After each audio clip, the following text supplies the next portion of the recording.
In the next few minutes, you're going to learn how to write an appeal letter the Catholic way. And if you stick with me to the end, I'm going to teach you the #1 recommendation from St. Paul himself on how to write a letter. And this will come from his letter to the Galatians. Hi, I'm Brice Sokolowski, the founder of CatholicFundraiser.net, a website that's completely dedicated to helping Catholics just like you with their fundraising. So whether you're starting out, you're trying to find new ways of fundraising, or you're trying to raise the bar, you are in the right place. And today we're going to be looking at appeal letters because, well, when you want to either send a letter or email someone, or even if you want to call someone up, you want to know how to approach the ask. And in this short video, I'm going to be walking you through, as you can see on the board, there might be a little bit of a glare, my apologies, but we're just going to be walking you through the basic steps on how to write the appeal. And we're also going to be looking at St. Paul himself, his #1 recommendation on what you need to do. So it's great that you're going to be doing what I recommend, but you want to stick around and hear the #1 recommendation from the letter writing man himself. Okay, so the first thing that you want to do is write an introduction. An introduction simply says you say hello and you also state your name and you greet them. Very similar as if you were to greet a friend over the phone, meeting them up. A letter is no different. So you want to be writing some form of introduction. Next, you want to be saying or telling a story. Now this is important. You want to say and focus on one story. The objective is not to overload them, because you will.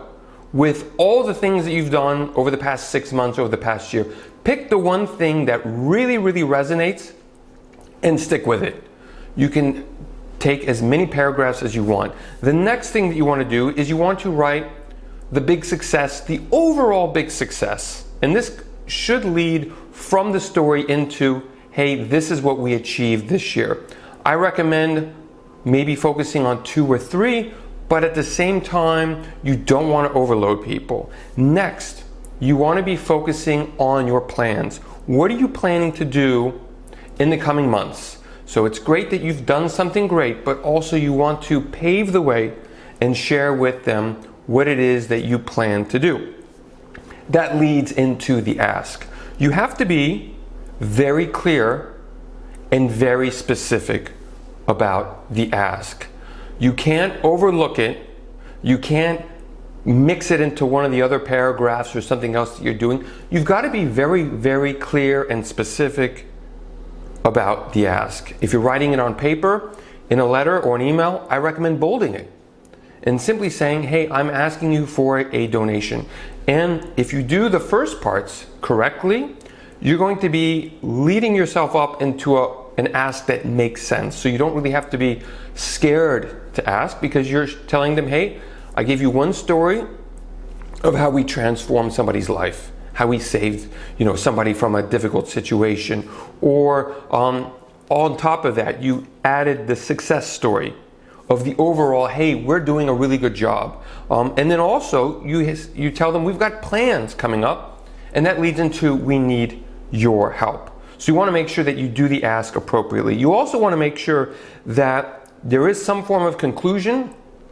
You want to tell them, obviously, thank you. You want to tell them to reach out to you. Don't just leave it in the in the letterhead, your contact number. Write it in the letter itself and say, hey, if you have any questions, email me here, call me here, reach out. I'm happy to answer your questions. Then you hand sign your letter. This is very important. You hand sign it, and also you add a postscript. Postscripts are really good. And the reason I say that is because it alludes into what St. Paul said is really effective. Now, St. Paul, he says in chapter 6, verse 11, and I'm taking it from the USCCB, see what large letters I am writing to you in my own hands. Now, I'm not a biblical scholar. My assumption is why he wrote this is people were probably complaining that they didn't know if it was him writing it or somebody else was writing it. But he obviously said, look, it is me writing to you in my own hands to show authenticity, that it's coming from him personally. So that's why I say the signature's got to be in blue ink. You've got to have a postscript in blue ink. Follow St. Paul. Make sure that when people get a letter from you, they know that it's not just coming off the printers and there are hundreds of other letters that are being mailed out. That's not the way to do it. You've got to think authenticity. And if St. Paul back 2,000 years ago is doing it, we should be doing it too. So I hope that's been helpful. God love you, and I look forward to seeing you in the next video.